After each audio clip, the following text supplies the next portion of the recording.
Okay, so how I taught myself, self-taught, no degree, no certifications, well, official certifications, no no degree, no certifications, no experience.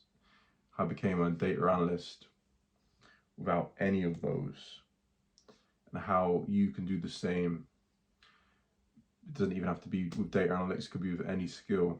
Well, other than stuff obviously you need a degree for, maybe like be a doctor, a lawyer, stuff like that, but any modern skill, like I'm guessing like marketing, um, social media, being a digital marketer, programming, software development, web development, any modern skill where a lot of people think you need a degree to do, or be needed a degree, or being able to know how much having a degree is going to be an advantage versus not having a degree. I think a lot of people think because you ain't got a degree or ain't got experience, you're at a disadvantage, or you kind of are, but you can flip it. And that's what basically I did. So I never went to university, dropped out of sixth form, and got kicked out of upper school. And I managed to get myself as well as data analyst just through sheer willpower to power. So I'm gonna start off and explain what I did. So I basically saw a video online of a guy, I think his name was Ali Ahmed, and I've always been into like software development, like did like IT at school, like when you could choose your subjects. I chose IT. um I did learn how to code in HTML5 and CSS a bit. Taught myself that when I was a bit younger, but obviously gave up with it. Actually, when I was younger, I did start applying for jobs, but I never got anywhere. I think I just gave up when I was younger. But I've always been into like software and tech, so I think I came back to it. So basically, I've been working in the NHS since 2018 in just an administrative role capacity, working in the offices, taking phone calls, a lot of reception work, kind of just this was in mental health, a lot of like admin based stuff. And although working in admin, especially within mental health in the NHS, what I did, I learned a lot of skills in terms of social skills, how to deal with people with mental health problems, you know, which is kind of invaluable. But to me, I felt like I was kind of embarrassed about my job working on a reception. I felt like it was more kind of like lot of people worked on reception were like older women, and young people did come on the reception, often moved and left, went on, and I kind of got stuck in the NHS for about 4 to 5 years. During COVID, I kind of obviously had that period where I couldn't really do anything. I actually left for a sales job, didn't work out, came back to NHS. But so, a bit of backstory, I've been working for the NHS for about 5 years in an admin role, taking phone calls, booking appointments, admin type of letters, stuff like that. And I always wanted more, but I lacked the motivation to do anything. Anyway, fast forward within the last year, within the last maybe year and a half, 2 years ago maybe, I saw a video online for this guy called Ali Ahmed, and he said the quickest way to get into software development. And I went through different ways, and he basically said the normal way of getting into it will take you a long time, basically year and a half, 2 years. I think he said something like that. To realistically to get a role in it, I think a lot of time people online, they oversell how quick it is to get into certain roles just to make you buy into it. And a lot of the time it could be done, but the amount of work to go in, like when people say you can get a job as software developer in 6 months or 12 months, I feel like these things can be done 6 to 8 months or whatever, but you have like the amount of effort you'd have to put into it would be loads, like minimum 4 hours study a day on top of every other method to get jobs, and so many things would go into it. But realistically speaking, it will take longer for the average person. Depends how much time you put into it. But anyway, what this guy basically said was one of the ways to get into quicker ways to get as a job of software development is become a data analyst, where you work with coding language SQL and other statistical tools like using Python as well, are used within software development. And basically you're saying become a data analyst first and then transition into programming. And he was kind of coming at the angle that you might have a degree or kind of, because having that degree kind of gives you that, solidifies that, you have the ability to like work, and, basically it shows that you've been able to commit something for 4 years, so that the likelihood working a role, you'll be able to, work within a company kind of thing. Anyway, I was sold on this, and I basically ended up buying 2 of his courses on Udemy on SQL, Oracle SQL. And I basically just got started with them learning SQL, and I just gave it my all kind of thing. It started off slow to begin with. It wasn't that consistent with it, and I did pick it up. I had times when I was really intense with it, and I'd stop and I'd forget a lot of the stuff, and I'd go back. And that was like that for about 6 months. And at the time, I was working within a drug and alcohol service with the NHS, and then I decided to move up to the north of England, drop in a band in wage, just because I wanted to leave my hometown because I was tired of it. And I was basically working in reception up north, where it was like very, very mundane, very slow, not much going on, not much work to do, just like work on reception, eat biscuits and drink tea kind of thing. Not that I did that, but that type of situation, which gave me the ability to study while I was at work and as well as at home. So what I did, I basically taught myself the skill of learning to use SQL. I built a portfolio online. I learned all the basic terminology I need to basically articulate the skills I've learned in an interview setting. I learned a lot of the stuff I needed to learn. I built a portfolio, and by the end of the year working at Morph, I was like, all right, I feel confident in the skills I know. I'm gonna start applying for jobs. So I did start applying for quite a few jobs. I did rarely got any replies back, and I think that's the common thing with people. You just in general apply for jobs. There's so many applicants online, but eventually someone I knew who worked within the NHS knew that I was trying to get into an analytic role, and they mentioned a role what was going on within patient experience within the NHS analytical role, and basically I just followed that up, went for an interview where I had to do obviously the actual interview in front of 3 people, so it was 2 people and a patient, and I had to do a presentation. It was quite intense, and I ended up getting the job. And that was just a quick summary of how I got there. But I went from having no degree. The only experience I had, the only benefit I had was the fact that I'd been in the NHS, and I'd got this role within the NHS, so I could leverage the fact that I'd been in the NHS and stuff I'd done. So I'll tell you some of the things I leveraged. So basically, when I was working up north in my receptional role, I asked for extra work specifically around data. So I'll do like reports and every month for the amount of carbon emissions our trust were outputting every quarter, kind of thing, on basically using pivot tables in Excel, and it was really low quality, terrible, but I still did something, and that I think is a good thing for people. If you want to learn a skill, if you can do anything to do with that in your actual job you're doing now, and then use that going into interview so that you've done some work around it within your previous role, even if it's minimal amount, it's a good way to leverage it. So for example, in my interview, I bigged up what I was doing in my previous role way more than it actually was. So even though I was meeting with, the lead of our team of facilities and estates in a meeting to discuss the data and stuff, it was very informal. It wasn't anything like pressing, and that it was important, but nothing what was like you'd expect. But the way I articulated in the interview was like, okay, so every month I present the quarterly report with the lead of our service XYZ. It just bigged it up way more than it was. So that's a good thing I feel people can use. If you'll be able to do any work around, I don't know what field you want to go into, but if you can, for example, within my service, there was a business intelligence team, and I ended up getting a mentor. I was reaching out to loads of people. Like, I did as much as I could,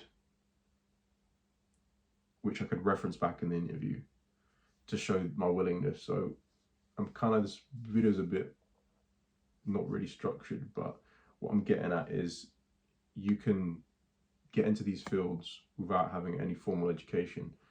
The trade-off is where someone might have a degree from university, if you can show that you had the willingness and the passion to do something consistently over amount of time, which shows, okay, this person's serious. They haven't just done it for a little bit and stopped. If you can do it for a good amount of time, build up your portfolio, you know, be able to articulate yourself correctly in terms of terminology you need to know to be in that sector when you interview. If you can say that you've found mentors, like if you can show that you've gone above and beyond versus the graduate who maybe has the university experience, maybe is even the relevant degree, but you know, there's always time, you know, it won't always work in your favor, but I feel like if your employer can see the passion within you and you've got the skills to back it up, maybe you've got a portfolio showing what you've done, and you can talk the talk, and you've gone above and beyond in other ways. Like I've got, like, say, okay, I had a mentor in my last job. I was being mentored by the analyst manager of the business intelligence team. I did some work for them, helping out with this XYZ. They're the little things that will put you above someone who's just a graduate, maybe with a degree that wasn't even relevant to the job. So that's how I got my role as a data analyst. Yeah, so just being able to work hard, stay consistent, and just believe in yourself. It's easy to get disheartened. There were times where I was just like, there were a lot of times where I was learning, and the more you learn, the more you learn that you don't know that much. And as I was learning more and more, I was realizing, like, all right, cool, I thought I knew a lot, I've got so much more to go. And then, you know, going on the internet and kind of researching what levels other data analysts were at, what their competency was, how much of syntax they knew with specific languages, how much mathematics they knew. I kind of then, you know, kind of saw myself, right, so where do I need to get to? And it wasn't like, where's the minimum I need to get to? It's like, all right, where is the minimum? Where am I at? So my whole thing was, let me be better than the minimum, the entry level. That way I'm at an advantage already. So if I can say I can do advanced statements in SQL, advanced joins, or CTE tables, or subqueries, or whatever it might be, some of those more advanced things, or making databases, making tables, editing tables. When I spoke to the people in the BI team, a lot of the data analysts who were at the level I wanted to go to didn't know any of the stuff I knew, what I'd been practicing. A lot of the code they were running was kind of like default code. It was kind of already in there. They didn't really have to change. They had to tweak maybe a where clause in a statement, or do a group by. There's not much they needed to change to draw the data out they needed, and there wasn't that much responsibility given to them. And when I was, you know, speaking to the analysts at different levels, asking them what they were doing, I soon realized, like, wow, okay, I know, although I don't have the experience was something within itself, technically I know more than these people who've got jobs and I haven't.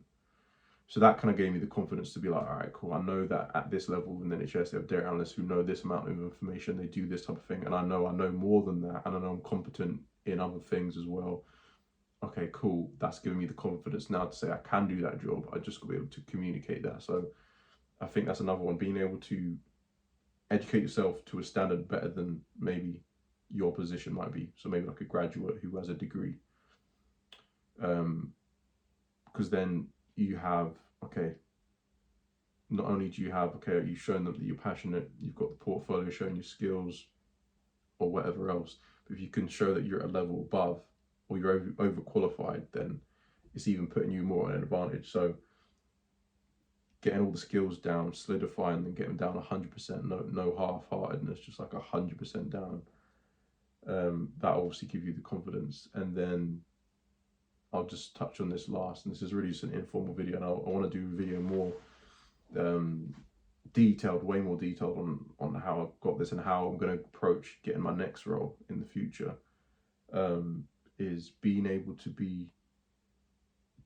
interview well.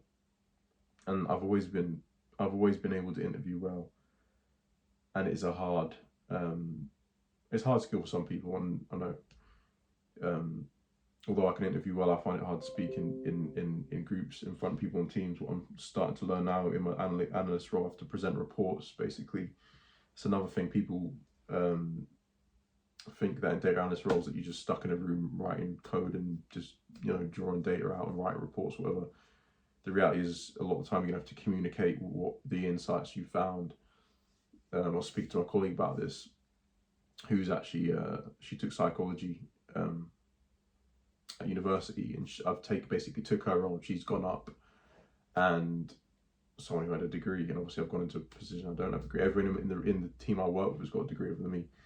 But I was talking to her about this, how I feel like a lot of people online think within data analytics it's kind of like you're a programmer, you're a coder, and you're just going to be in a room doing stuff like that. But in reality, you're a data analyst. You're looking at data, you have to analyze it, and you have to go back and report on what you found to people. And that's, I think I did know what would come after speaking with data analysts, but I didn't think it comes. It wouldn't be. I don't think it was so much part of my role that I have to do. So I have to do a lot of reports every day, and I have to present them every month at big meetings in front of big stakeholders. That's what they call them. People within the NHS, assistant directors, associate directors, all types of different names, but basically people who run services. But back to the interview. So that's the final step. So if you've been able to create your CV, you've got a portfolio, you've highlighted what you're doing, you've maybe, I don't know, there's so many things you could do. Like at the moment, I've got a TikTok, a data analytics TikTok, and I hopefully want to use that to leverage, help me leverage to land in the next role. I'm going to go into a more senior role. So it's going to be like, okay, I've got this experience within the NHS. I teach myself data analytics outside of work. Hopefully within a year's time, my skills will be quite advanced beyond that of the job when I go in again. So being overly qualified, having a data analytics TikTok obviously shows that I'm interested in it, sets me apart from people. Basically, how can I set myself apart from the opposition? That's where I'm looking at it from, where I'm going to go. But yeah, interviewing, so that's the final skill you need. So, and it comes with practice. So you're gonna have to keep banging out the interviews. But there's some good resources online on YouTube. There's some good people for data analyst interview questions. There's some I bought actually. I'm going to start revising for in about 10 months' time when I start interviewing again. But yeah, being able to confidently articulate yourself in front of other people is a big skill, and I think that's what maybe get my role, being able to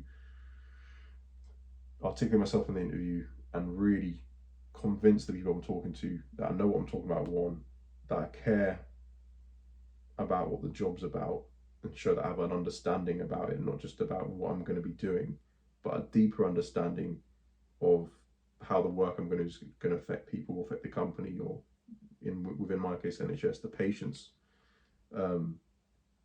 at the end of it. So I think it's like I said, there's a really informal video, and I will make a more detailed one, but it's within all these points with this technical study, the stuff you're actually learning, basically just studying your ass off, knowing everything you need to know, knowing more than you need to know, networking, using every chance you can to network with people. In my last job, there was a business intelligence team. All I did was email people, hound people, call people up, to the point that people would avoid me in my last job because they knew that I'd be asking them for something. Like, when's the next job? Are there any jobs coming out? Can I get involved with this? Can you do this? Can you give me access to this database? I was on it, but even though maybe I had a bit of a negative backlash because people were like, oh, okay, this guy is like pushing it too much, it showed willingness. That was the main thing. So getting your technical skills down, making sure you got them, being able to be on point with them completely, and be able to know more than your competition. Networking, get a mentor. I had a mentor, one who's mentoring me, gave me loads of resources, gave me more of an understanding of what we're doing, and giving me more of an insight into data within the NHS, what I was specific to. Well, I was able to shadow another lady who was an analyst, got an opportunity to shadow someone and understand what type of competency people had at different levels of analytical roles. So I knew what I needed to do, I knew where I needed to be at in terms of the levels. using LinkedIn. That's something I haven't utilized yet, but I'm going to be doing in the future with regards to reaching out to people. And if you can, like I said, if it's data analytics you want to go into, or whatever it is, marketing, whatever type of company you're in, if you can reach out to your managers or anyone within your company and be like, is there any work I can do for you in overtime, outside of work, or ask your manager if they can help you. Most time people are supportive, sometimes not, but if you can do within data, any work with Excel, you can use that, and you can obviously use that to your advantage going into an interview, and you just overhype it, make it more than what it was. That's exactly what I did. So with a combination of all those things, that's what made me successful in terms of getting my job as a data analyst. So just a bit of a ramble, and I want to break it down a lot more, but that'll be another video for another day. So yeah, any questions, just leave some comments and I'll be happy to answer them.